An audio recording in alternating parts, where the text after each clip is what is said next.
Hello and welcome to Dark and Stormy Book Club. Today we have a visit with two girls we met at Fright Reads, and they have a podcast called the Jersey Ghouls. Enjoy. I'm Ann Dart. I'm Tracy Stormy. And I'm Kathy Knight. And together we are It Was a Dark and Stormy Book Club, a podcast for mystery lovers. Welcome.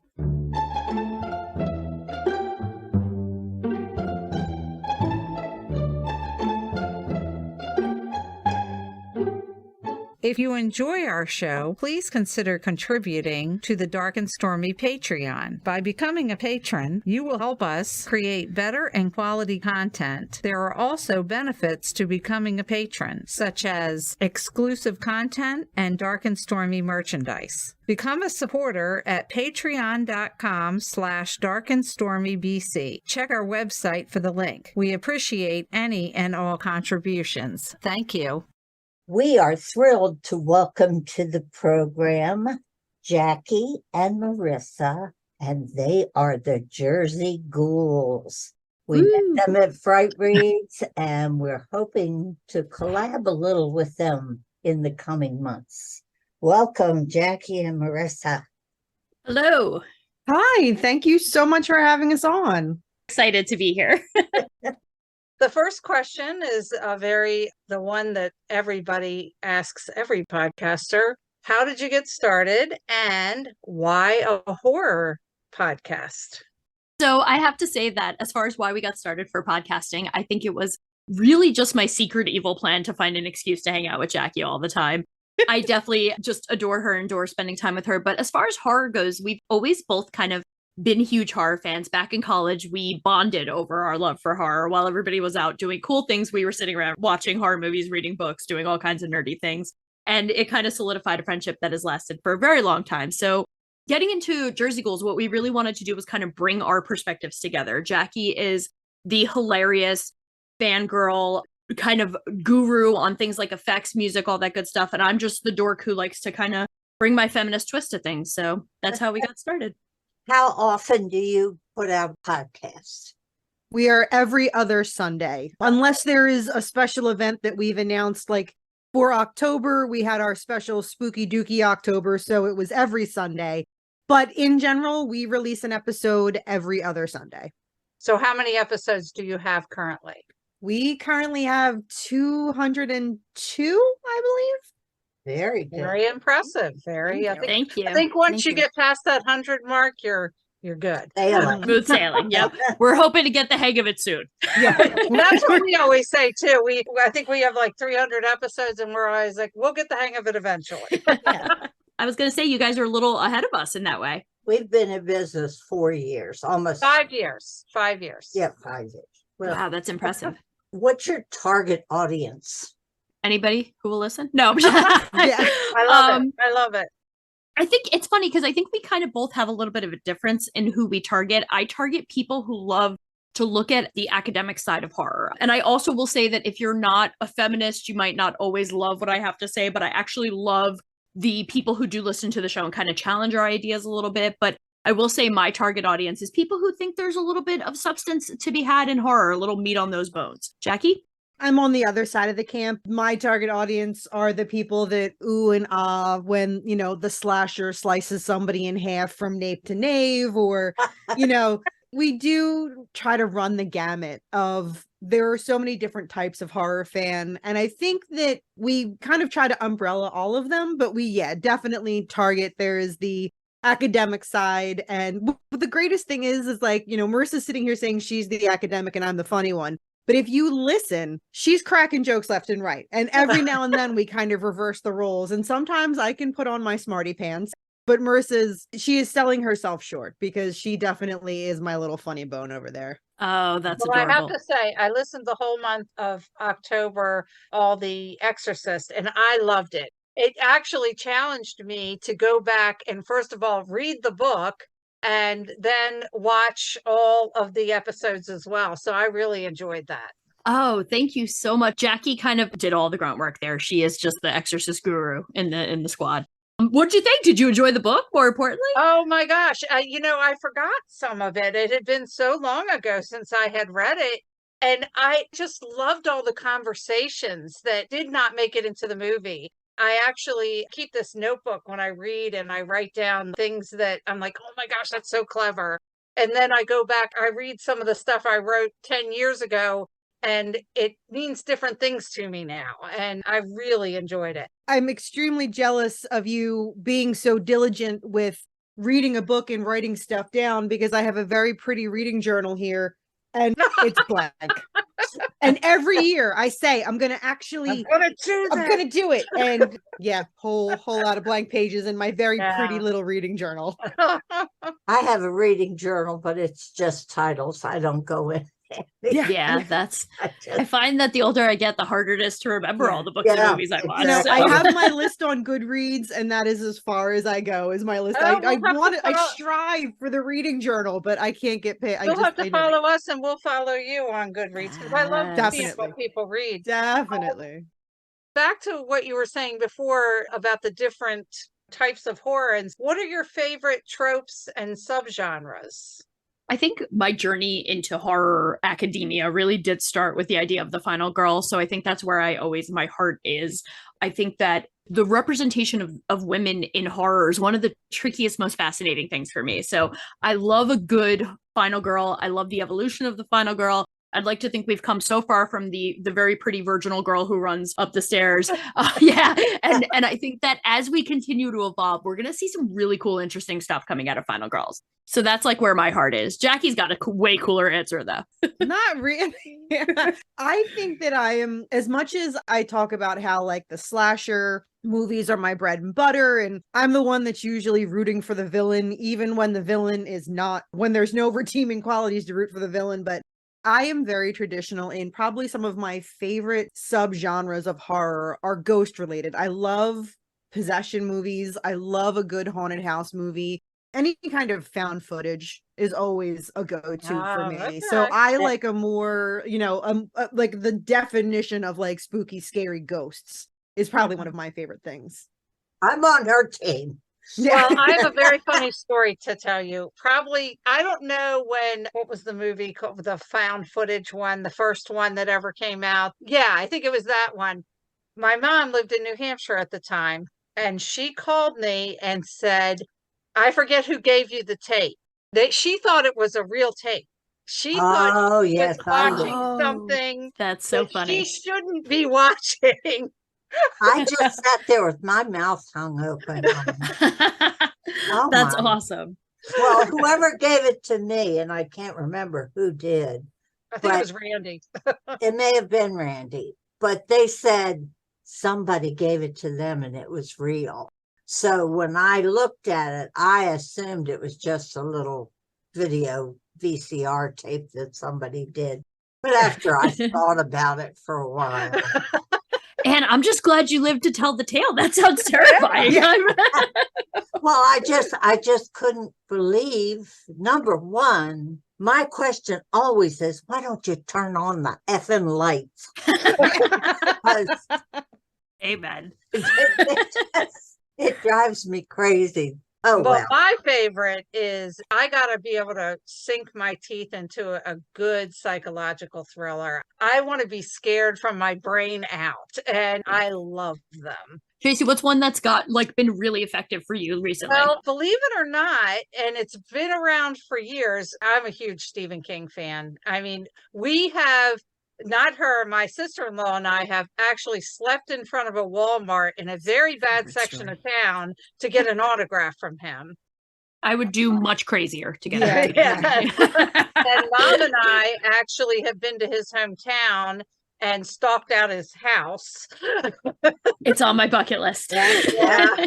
But anyway, so when The Shining first came out, because I'm a little older than you gals, I read that book and could not put it down. So when the movie came out, the Stanley Kubrick version, I was dating a guy and he liked horror movies. And I said, we're going to see this movie. And he was like, okay.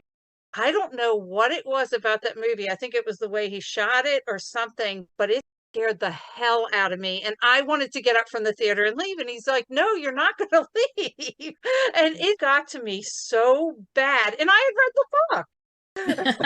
It's terrifying. I think it still holds up as a terrifying piece of film. Did either of you see the movie? It was just called Ghost, but not the one with Patrick Swayze or what? Oh, you're talking with the old guys. With it was Fred Astaire.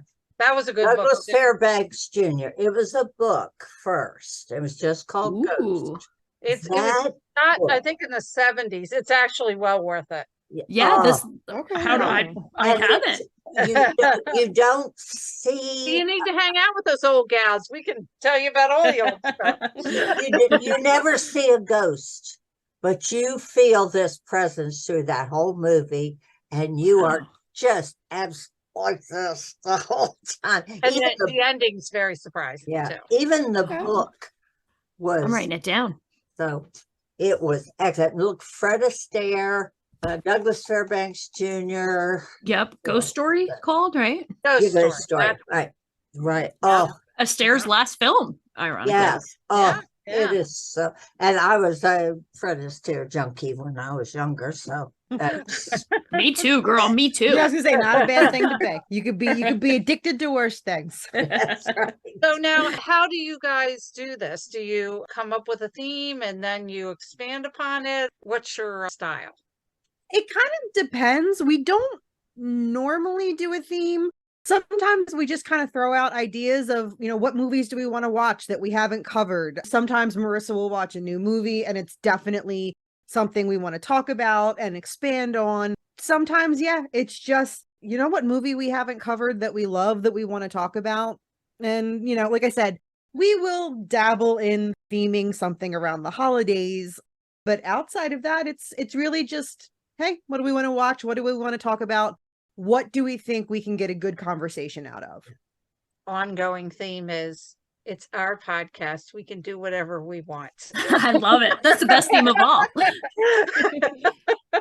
There's no such thing as written in stone in this. No. Yeah, One year for We've evolved. yeah, 1 year for April Fools. We actually had an episode that it just happened to the Sunday happened to be April 1st. So we actually covered comedies. We covered two movies that weren't horror at all. We're like, yeah, April Great, Fools. that's Here's two great. comedies. So now, do you ever have guests on?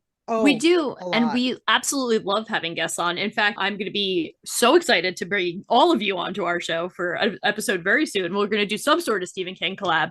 I think it makes sense. You guys do the book, we do the movie. It just adds Yeah. up. Oh, yeah. hey, that sounds great. Mhm. Yes. But yeah, we love having guests on as much as it's so fun to do episodes, just the two of us. Sometimes it's a lot of fun to kind of, whether it's somebody who's like celebrating a new piece of work or somebody who's just, we're looking to elevate them or they're looking to elevate us. But really, it's just fun to have different perspectives and people to talk to. It's amazing to just network. I love the opportunity to meet new people and get to hang with new people. So what has been your favorite episode? Oh man, that's a good question. Do you guys have a favorite? I'm so Yeah. curious. Yes, I I don't- do. There, in the mystery world, there's somebody, his name, Alan Bradley. Bradley, he writes the Flavia de Luce. he lives in, does he live in Canada? Yeah. We have fangirled him. He's really, really old, and we did not think he would come on. He was such a delight. It's just amazing. This platform, when we started this for our love for books. We never dreamed that we'd now be friends with good authors. That's really cool. I don't know. I think they're Lou Goldberg. He's That's a so cool. writer. He wrote the Monk series that was on television Mhm. forever. Oh, okay. There's a lot of TV writers that when they're not doing that, they're writing mystery. They're writing books. cool. He does an excellent book, but they're not in your wheelhouse. Some of the best ones that I think we do, as much as, we love talking about horror movies and anything within the genre and pop culture. Some of the most fun though we have is when we're taking a break from movies and we do our list episodes or we do our March Madness, which every year we do a March Madness style bracket with some sort of topic of a movie. Those are cool. always the most fun for us because we really can just we can go in any direction with those. But I do have to say, on a personal note, we did get to have an interview with Andre Gower, who is the star of Monster Squad. And that has been one of my favorite movies since I was a little kid. Like, that was one of it's my gateway to horror. And to this day, it's still one of my absolute favorite movies. So that one was kind of like the cherry on the sundae for me, was when we got to sit. And then we, like, a couple weeks later, got to meet him in person. And he was just genuinely just so nice. And he really was. And like the fact that he was like, hey, it's the Jersey Ghouls. And I was still like, oh my God, oh my God, oh my God. So, yeah. You always say you love your favorites. What's the worst horror movie you've ever seen? Oh, that's a good Oh, this is a good question. My gosh, I got mine, but I'll let you go. All right, no, go for it. I gotta think. No, I'm gonna let you guys go first. Worst horror movie. It takes a lot for me to be bothered by a horror film. Jackie, you got one over there? She's so nice. She likes that. She's what? Oh my God, you're gonna say an A24 film, aren't you? Oh my God, Jackie, don't do it. I want to say The Witch, but at least I finished. Which one? Which one? There were a couple. Amazing one. That just the A24. The A24, the one that came out a couple years ago. But I can't call that one the worst one, because at least I finished that. I would say that I would go with the movie that I probably in the last couple of years most recently DNF'd, which is A Girl Walks Home Alone. Oh my God, another amazing movie for anybody out there. I've never seen that one, so What's it called? What is it? The Girl That Walks Home Alone. A Girl Walks Home Alone at Night. I'll test my son. All my children are huge horror fans. So it is, for the record, it is a phenomenal concept. It is a movie. That's fine. It was boring to me. I made it about 20 minutes in and I tapped out. That is so fair. Did you ever see a movie called Basket Case? I love Basket Case. You love it? It's terrible. It's a terrible film. So terrible. It's so terrible, it's good. Yeah. Is that your pick? And would that be like your this is terrible pick? Yeah. Well, for Oh. me, it's I only had 2 movies that I've ever walked out on. And one's actually a Stephen King, Maximum Overdrive. That is so fair. That is so fair. It is a terrible movie. And the other, I don't know, I guess I just didn't get it, was It Follows. That movie. Yeah, no, I'm with you. It Follows was okay. I don't get the hype. I don't get the hype with It Follows. So And the fact that they're coming out with the sequel now does not thrill me at all. You know, it's funny. I never really liked that film until I saw it, like for the podcast, because then I found all this stuff like thematically that I enjoyed. So on a second watch, I warmed up to it. But I was with you guys originally. I don't know. I'm gonna give a little hot take here, and for horror fans listening, this might be off-putting, but the second Terrifier movie really rubbed me the wrong way. And I get it. And that's hard to say because I love so many of the people who are involved in it. But I just think we're getting to a point in horror where people are trying to do something extreme, but not for anything other than being like, look what we did. And while there is a beauty to that from a special effects perspective, I think we have to be careful about the responsibility that comes with that. And to quote Spider-Man here, Uncle Ben, actually, the old with great power comes great responsibility. I think that sometimes some of the newer, more exciting filmmakers, like Winnie the Pooh was horrific. Yeah. And it's like, that was a joke.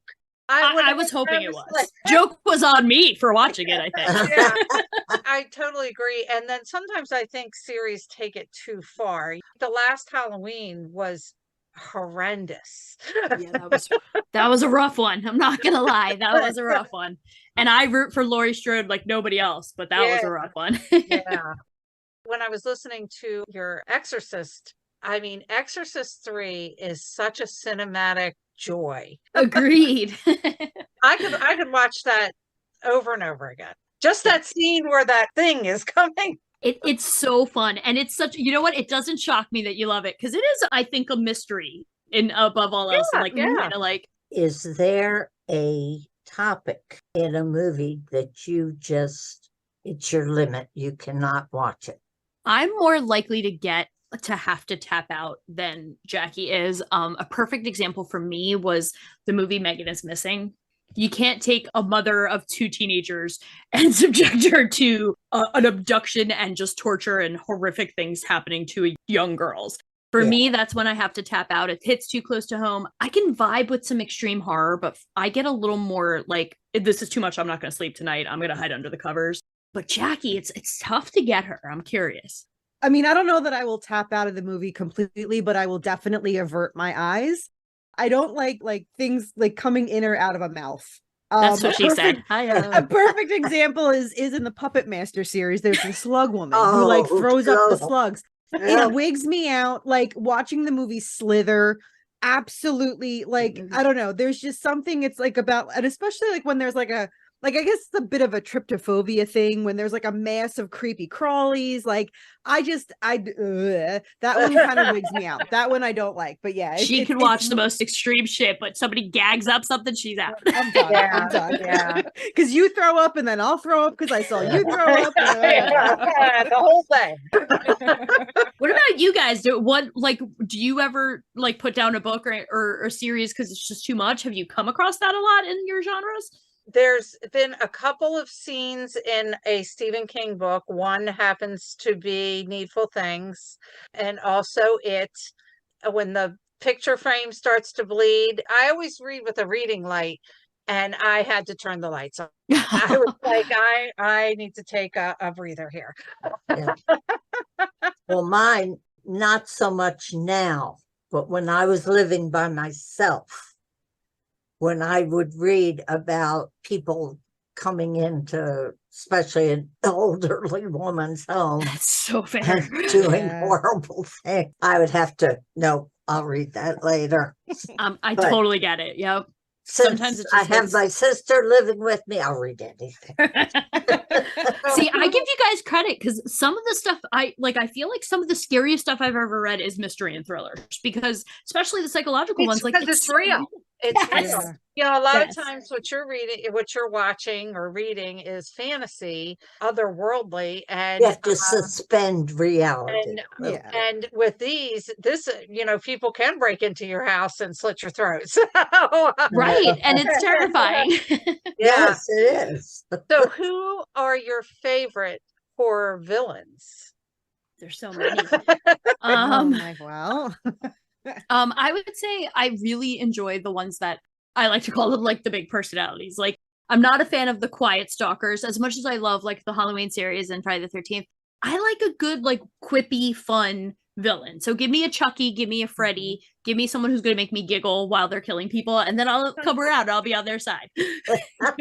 yeah, that's the same for me. Like you ask that question and instantly it battles between Chucky and Freddy of who's going to get the number one spot, because yeah, no, I'm the same way. Make me giggle and then stab me a couple Because times. That's fine. That's fine. The way I look at it is you almost need that because you're being scared out of your wits, and you need a reprieve from it every once in a while. Agreed. I think it's a release that's needed sometimes. I have to say Pennywise. He's a good villain. He scares me. He does. I mean, I grew up, when the 1990 miniseries came out with Tim Curry, I was 9 years old watching that, and I watched it constantly. We taped it when it was on, so I watched it all the time. But at the same time, I would shower facing the drain, and I had an exit plan. So just in case I saw Pennywise coming up my drain, I had an exit plan of how to get out of the shower before he even popped up. Stand on the drain. You It. stand over the drain, so you hold it No, down. then he gets my toes. I don't think so. No, I wanted the exit plan. I wanted to be able to escape as soon as I possibly could. No. It's amazing what these movies can have a hold on you. I was I think 9 when The Exorcist came out, and so of course I hadn't seen it in the movies, but you hear things. So I would stand in the doorway of my room and run and jump onto my bed because I was so afraid that because I heard the bed moved and Oh my gosh. I didn't take a shower for 2 years after watching Psycho. Oh my gosh. That one got me bad as I a kid smelled too. pretty bad at the end. I can't tell you how many times I still like jolt the curtain open just in case. Like I'm Oh, like, my- and I No. rest of my life I'll be worried about that. Who do you think is the best horror director? Oh, that's a good one too. Ooh. I have to say that the two that I'm so here for right now are Mike Flanagan. I don't know if you yeah. Oh my God, Fall of the House of Usher is so good. I like lose my mind with every episode. Taking Poe and making it that like just raw and Midnight Mass. I don't know, just so good. Yeah, I watch Midnight Mass too. Yeah. Oh my gosh. And for literary dorks like ourselves, Fall of the House of Usher was a love letter to Poe, and I loved everything about it. The Jacki, only did you? thing that I'll interrupt for just a sec. Oh, The only thing that bothered me because I'm a Poe.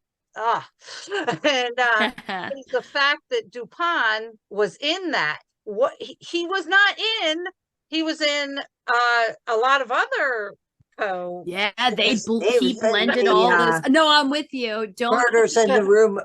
Rue Moore, yeah. Yes, he was. Yeah, I did. I also got a little snippy. I was like, Prosper, I was not from Hello. Like I did too. I got a little snippy I for a bit finally there. got to just watch it as a fan and back off of it.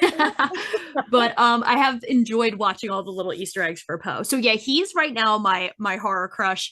My other big one would probably be Jordan Peele, just because of what he's doing with horror. Yeah, and, he's people really of color he's really coming up there. So. for sure.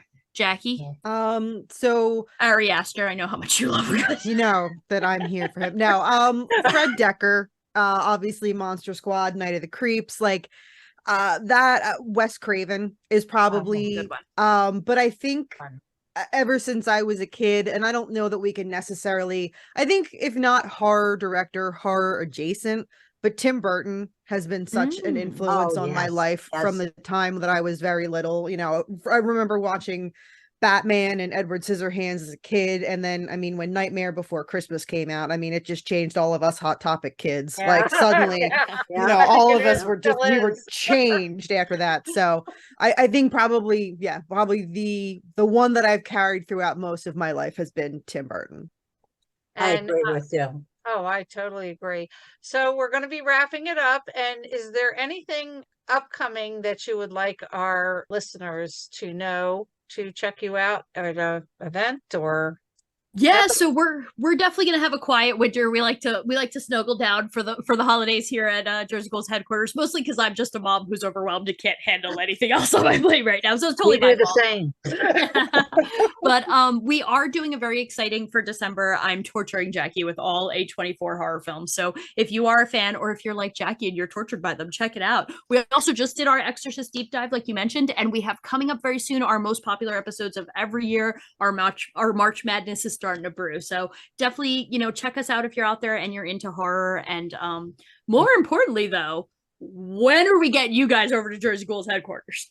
Anytime you want it. You call us, we'll be there. Just let us know the book or we could, as you can tell, we do watch these movies. I was gonna say y'all are low-key horror fans, so I think we need to go a little hard. Like your first couple of emails, you were like, "Oh, what's horror? That sounds lovely. Maybe we could do a little like Bunnicula." And now you guys are like referencing hardcore. I think we're ready for a hardcore Stephen King. With the best of them. Yeah. Oh, yeah. Let's do it. I've been saving Carrie for special occasions, so I think it's Carrie? ready. You got I think that works. Yeah, I think we kind of have to. Okay. Seems only fair. Okay, well, thank you, Jersey Ghouls, for talking with us. And your website is jerseyghouls.com, correct? Mm-hmm. Yep. Okay, so our listeners can check you out. And we thank you for visiting with us, and we will talk soon. Thank you for having us. Thank you. Bye. If you're a listener and you like what we do here, please consider becoming a patron from patreon.com. You can support us for as little as $1 a month, and every penny raised goes to enhance the program. Go to patreon.com/darkandstormybc. Give you incentives, promotions, and any information you need. We thank you again. Trivia. Last week's question was, Mark Andrew Twitchell is a Canadian filmmaker. He became famous in April of 2011 for what? A. He used a fictional murder as a guideline for the crime. B, he pulled off the biggest jewel heist in history. C, he murdered his wife and 6 children. Or D, he murdered a man and filmed the murder. The answer is A. He used a fictional murderer as a guide for the crime. He was convicted of first-degree murder in April of 2011 for the murder of John Brian Alfinger. His trial attracted particular media attention because Twitchell had been inspired by the fictional character of Dexter Morgan. This week's question is, which mystery author was also a barrister? A. Linda Howard, B. Patricia Moyes, C. Eileen Dewhurst, D. Nancy Spain. Tune in next week for the answer. Well, that wraps up another episode of Dark and Stormy Book Club. We hope you enjoyed meeting the Jersey Ghouls, and you will join us next week when we will have our monthly What We're Reading.